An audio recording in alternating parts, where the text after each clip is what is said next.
좋아요, 구독!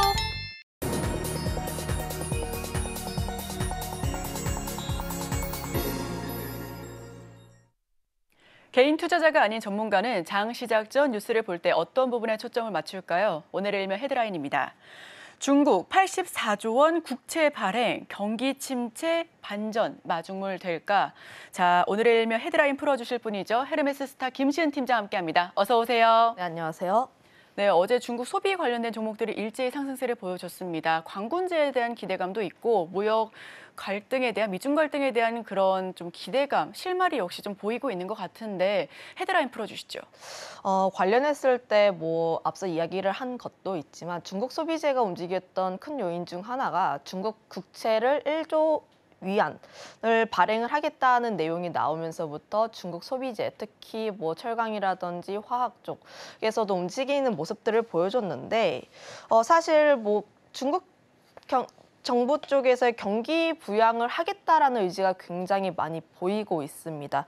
특히 시진핑 주석이 취임 후에 처음으로 중앙은행인 인민은행도 방문을 하기도 했고요.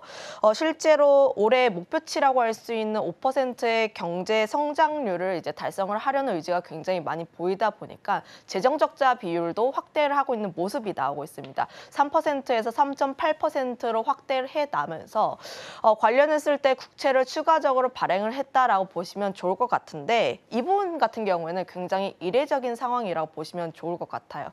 그동안은 4분기 예산 조정 기간 동안을 통해서 국채를 발행한 사례가 굉장히 없고 특별국채 같은 경우에는 굉장히 중요한 사항에서만 발행을 하는 사례가 있다 보니까 이런 부분에서는 정부가 그러니까 시진핑 주석이 경기를 부흥하기 위해서 굉장히 큰 노력들을 많이 하고 있구나라고 보시면 좋을 것 같은데 여기서 볼 수 있는 핵심 포인트는 크게 두 가지입니다. 첫 번째로는 단기간에 대규모의 자금을 투입을 한다는 점.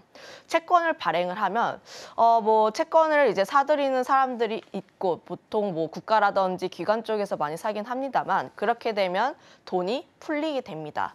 단기간에 1조 위안이라는 금액이 풀리게 되는데 관련했을 때 4분기에 5천억 위안 그리고 내년 1분기에 5천억 위안이 발행한다는 점을 보시면 좋을 것 같고 두 번째로는 이 국채 발행한 것을 가지고 무엇을 할 것이냐.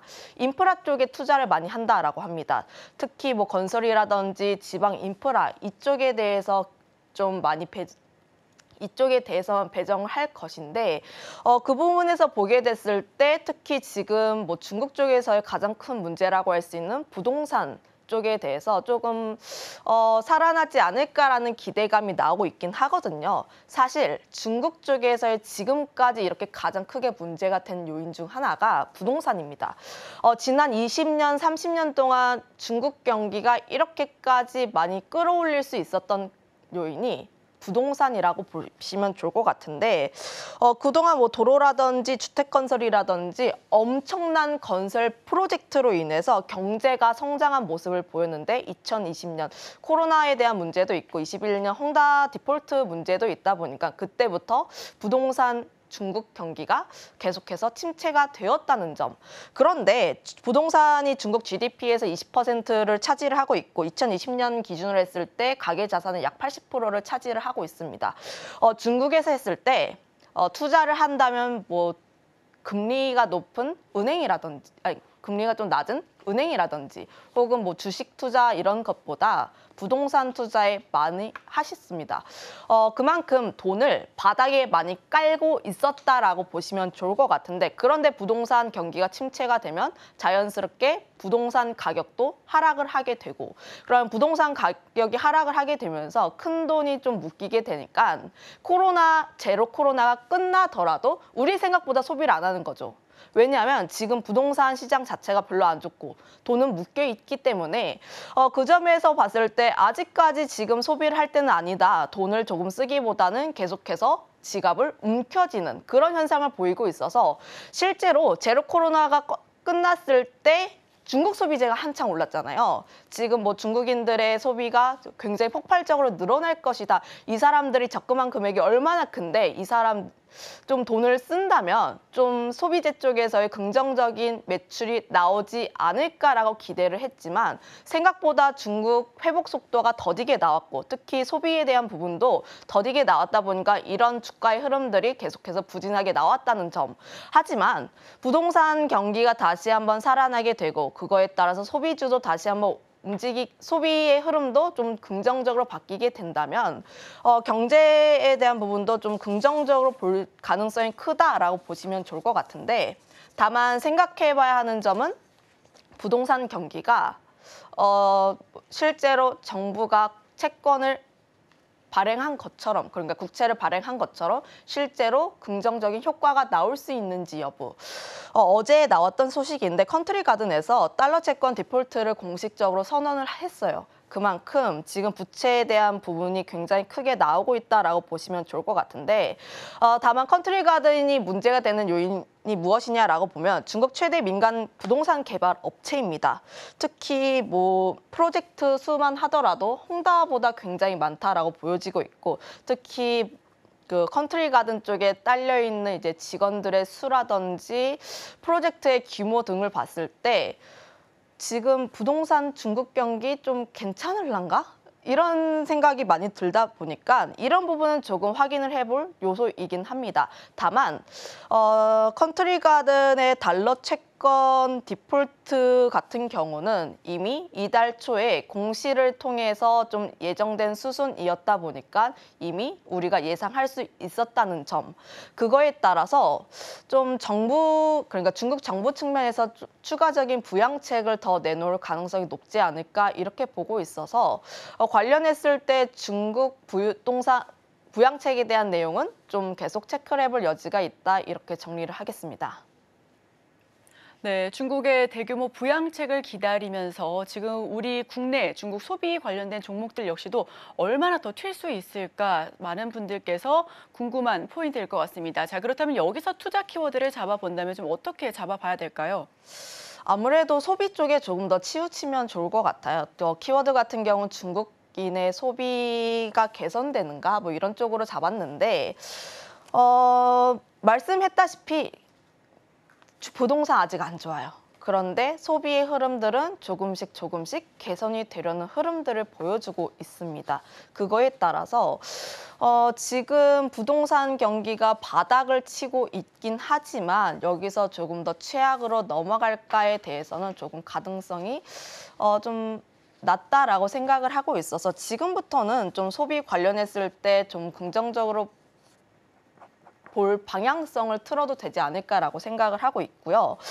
소비 회복 관련했을 때 긍정적인 영향을 주는 이벤트가 굉장히 다양하게 있습니다. 뭐 첫 번째로는 관군제도 있고요. 두 번째로는 뭐 삼중전회가 개최가 될 예정인데 중국에서 향후 5년 동안 경제 정책의 방향을 좀 제시를 하는 그런 거라고 보시면 좋을 것 같은데 내수를 좀 부양을 하기 위해서 어떤 조치가 나올 가능성이 높다 보니까 이런 이벤트를 앞두고 특히 지금 뭐 연말까지 2달 남지 않았잖아요. 2달 남지 않았는데 뭐 시진핑 주석이 목표치 5%를 채우겠다, 넘기겠다 이런 얘기를 한 만큼 내수 쪽에서는 좀 더 긍정적인 효과가 나올 것으로 기대를 하고 있습니다. 어제 좀 움직였던 가장 큰 요인이 또 관군제 쪽이잖아요. 관군제 쪽에서의 긍정적인 내용들도 있었고 저희가 이 시간에 또 이 시간대에 관군제에 대해서 이야기를 많이 다뤘었는데 굉장히 긍정적인 내용들이 많이 들리고 있습니다. 뭐 타오바오라든지 티몰 같은 경우에는 24일부터 관군제 사전 판매에 돌입을 했는데 관군제라는 게 원래는 11월 11일에 진행을 하는 건데 몇 년 전부터 2, 3주 전부터 시행을 하게 되면서 지금부터 본격적인 관군제 행사에 들어갔다라고 보시면 좋을 것 같고요. 진동닷컴에서 나왔던 내용이 23일 오후 8시에 프로모션 행사를 시작을 했는데 시작하자마자 10분 동안에 사용자 수와 거래 수가 전년 대비했을 때 약 4배 정도 증가를 했다라는 내용들이 전해졌습니다. 그만큼 그동안 우리의 인식에서는 중국인들이 소비를 많이 안 하다 보니까 관군제에 대한 기대감이 적었어요. 실제로 소비를 많이 할까에 대한 의구심이 있었는데 지금 뭐 이런 내용들을 보게 됐을 때 생각보다 관군제에서 소비를 굉장히 많이 할 수도 있겠구나. 거기다가 진동닷컴 같은 경우에는 8억 개 이상의 제품에 대해서 최저가를 보장하고 있고 뭐 타오바오도 그렇고 티몰도 그렇고 8천만 개 이상의 제품에 대해서도 최저가 판매를 하고 있습니다. 우리도 보면 뭐 블랙 프라이데이 때 좀 해외 직구 많이 하고 그리고 블랙 프라이데이 때 보면은 그때 사람들이 소비를 굉장히 폭발적으로 많이 하는 시기잖아요. 그러면 최저가에 대한 기대감이 있는 상황에서 관군제 때에 소비를 굉장히 많이 할 가능성이 높다라고 보시면 좋을 것 같아서 그 부분에 대해서 소비에 대한 기대감이 계속 살아나 있다라고 보시면 좋을 것 같습니다. 거기다가 더해서 물론 중국 소비와 관련했을 때는 중국 내수와는 상관이 별로 없긴 합니다만 우리나라로 들어오는 중국인 또 생각을 해볼 필요가 있는데 중국 쪽에서 11월부터 제주 단체 관광객을 실은 전세기를 운항한다라고 해요. 원래는 중국의 단체 관광객이 제주도로 올 때는 보통 크루즈를 많이 타고 옵니다. 전세기도 있긴 하지만 그때는 이제 소규모의 단체 관광객이라고 보시면 좋을 것 같고 그만큼 단체 관광객을 실어 나르기 위한 전세기를 운항한다는 것 자체가 앞으로 중국에 대한 단체 관광객이 더 많아질 수 있다는 점, 관군제를 통해서 중국인들의 소비 심리가 어느 정도 살아났다라는 것을 확인을 했고 그러면 이 사람들이 우리나라로 와서 얼마나 더 쓸까 쪽으로 더 연결을 해보면 관련했을 때도 좀 더 긍정적인 내용들이 나올 수 있다는 점. 11월부터 전세기가 운항될 예정인데 연말까지 좀 예정된 내용들을 보면 중국 22개 도시에서 158회 정도 이제 제주를 찾을 것을 예상하다 보니까 이런 부분에서 중국인의 인바운드, 그러니까 매출에 대한 부분이 굉장히 긍정적으로 나올 수 있다는 점을 생각을 해보시면 좋을 것 같습니다. 물론 이제 중국인들 중에서도 이제 우리나라 오시는 분들의 경우에는 좀 돈이 있으신 분들이 많아요. 우리나라도 마찬가지인데 경기가 그렇게 안 좋다라고 해도 제가 아울렛 놀러 가면은 사람 굉장히 많고 뭐 10시, 11시 그때 가면은 아울렛 들어가기 위한 차량 줄이 굉장히 쭉 서 있습니다. 그리고 인천공항에 가더라도 해외여행 가려는 분들 굉장히 많으시더라고요. 중국도 마찬가지겠죠. 특히 뭐 중국 쪽에서도 내수에 대한 소비 문제도 있긴 하지만 우리나라로 찾으시는 분들 같은 경우에는 조금 씀씀이가 크다 보니까 이런 부분에서 봤을 때 소비에 대한 센티적으로 좀 더 연결을 해본다면 예전보다 조금 더 그러니까 이번 하반기, 상반기 대비했을 때 앞으로 중국인들의 소비가 조금 더 커질 가능성이 높다 이렇게 정리하겠습니다. 네, 우리 김시은 팀장 이야기를 들어보니까 저도 백화점 가서 이거 주세요. 한번 해보고 싶네요. 네, 지금 중국 소비와 관련된 종목군들 어제 일제히 상승세를 보여줬습니다. 석유화학과 물론 또 해운 쪽에서도 상승세를 나타냈었는데 어제 면세, 카지노 전반적인 강세를 보였고요. 특히 화장품 쪽에서는 마녀 공장이 상한가 진입하기도 했습니다. 자, 그렇다면 여기서 수혜받을 수 있는 섹터와 종목 이야기로 바로 들어가 보시죠.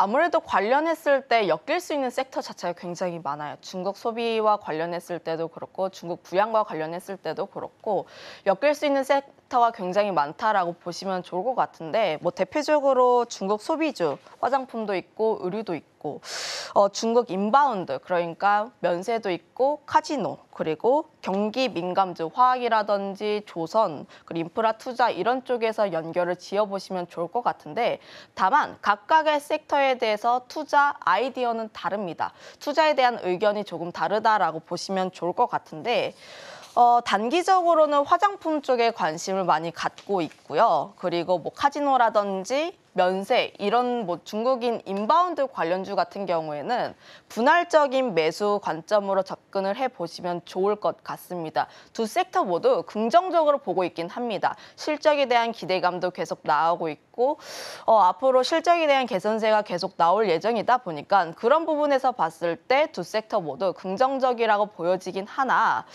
우선 투자 기간에 따라서 투자에 대한 방향이 조금 다르다라고 생각을 하고 있는데 아무래도 지금 최근 증시 자체가 많이 쏠려요, 한쪽으로. 특히 우리나라 증시도 그렇고 글로벌 증시도 그렇고 아직까지 굉장히 많이 변동성이 있다 보니까 특정 섹터, 특정 테마에 대해서 수급이 많이 몰립니다. 아직까지 유동성 자체도 굉장히 부족하기도 하고요. 오늘 뭐 미국 증시도 봤을 때 오늘 좀 안 좋게 흘러갔다 보니까 그런 부분에서 보게 된다면 오늘 우리 증시도 조금 더 보수적으로 취할 가능성이 있다라고 생각을 하고 있습니다. 그러면 생각보다 관망을 하시는 분들이 많고 이제 보수적으로 스탠스를 취하시는 분들이 많다면 유동성 유입이 잘 안 됩니다. 그러면 여전히 오늘 같은 시장도 조금 테마성으로 움직일 가능성이 크고 특정 섹터에 조금 더 자금이 몰릴 가능성이 크다라고 보고 있어서 지금 당장 투자를 한다라고 보면 화장품 섹터 쪽에 조금 더 관심이 많이 간다라고 생각을 해보시면 좋을 것 같고 카지노라든지 면세 뭐 이런 쪽도 굉장히 긍정적이에요. 실제로 이런 섹터가 추석 이후 그러니까 10월부터 주가의 조정세가 굉장히 크게 나왔습니다. 아무래도 9월 동안 중국인 단체 관광객들이 추석 기간 그러니까 골든위크에 와서 얼마나 돈을 많이 쓸까에 대한 기대감, 그 기대감으로 주가가 굉장히 많이 올랐다 보니까 그 모멘텀이 지나고 나서 주가에 선반영이 되었다라는 측면에서 주가의 조정세가 굉장히 깊게 나왔다는 점. 그런데 지금 이런 종목군들의 차트 모양, 주가의 모양새를 보면 다시 바닥권에서 자리를 잡고 있는 모습들이 보여주고 있는데 대표적으로 글로벌 텍스프리 쪽을 좀 보게 된다면 10월 동안은 주가의 조정세가 나왔고 지금 다시 한번 자리를 잡고 올라가려는 모습들을 보여주고 있습니다. 실제로 그런데 이 기업들이 부족하냐라고 보면 부족한 게 아니에요. 실적 같은 경우도 2분기 실적 굉장히 잘 나왔고 3분기 실적도 굉장히 잘 나올 예정인데 글로벌 텍스프리 같은 경우는 9월 매출이 나왔을 때 역대 9월 판매 최대 매출이라는 내용으로 인해서 한때 뭐 10%의 급등세가 나온 적도 있었거든요. 그만큼 이런 섹터 같은 경우에는 3분기 실적도 기대가 되고 있는 만큼 계속해서 관심 있게 볼 필요가 있다라고 보고 있지만 다만 시기적으로 봤을 때 지금 당장 이 종목에 대해서 적극적으로 매수를 하라라기보다는 조금씩 분할적으로 접근해 보시는 방향이 맞지 않을까라고 보여지고 있고요. 뭐 중국 인바운드 관련했을 때 제가 예시를 카지노와 면세 쪽으로 들었는데 조금 더 집중을 해볼 쪽으로는 면세 쪽에서는 글로벌 텍스프리 그리고 카지노 쪽에서는 아무래도 롯데관광개발 쪽을 조금 더 관심 있게 보면 좋지 않을까 생각을 하고 있는데 롯데관광개발 같은 경우에는 제주 전세기에 대한 모멘텀을 받게 되면서 앞으로의 실적에 대한 부분이 좀 더 기대가 된다는 점. 특히 중국 골든위크 때 매출이 월 매출의 77%를 달성을 했습니다. 그만큼 3분기 실적 굉장히 기대가 된다라고 보시면 좋을 것 같고 거기다가 카지노를 방문을 하는 관광객의 수 자체가 계속해서 분기마다 늘어나고 있다는 점을 보면 이런 점에 대해서도 계속 긍정적으로 볼 필요가 있다는 점 한번 말씀드려보도록 할게요. 마지막으로 경기 민감주 그러니까 중국의 경기 부양과 관련이 있는 뭐 전통적인 석유 화학이라든지 뭐 조선이라든지 뭐 이런 쪽인데 사실 이쪽은 조금 보수적으로 볼 필요가 있지 않을까라고 보고 있습니다. 첫 번째로 뭐 시멘트도 그렇고 철강도 그렇고 중국 부동산 회복이 실제로 나오는지 여부를 한번 체크를 해볼 필요가 있고요. 두 번째로는 뭐 중국 쪽은 그래도 좀 긍정적인 내용이 들리긴 하는데 미국은 여전히 경기 침체에 대한 우려가 계속 나오고 있습니다.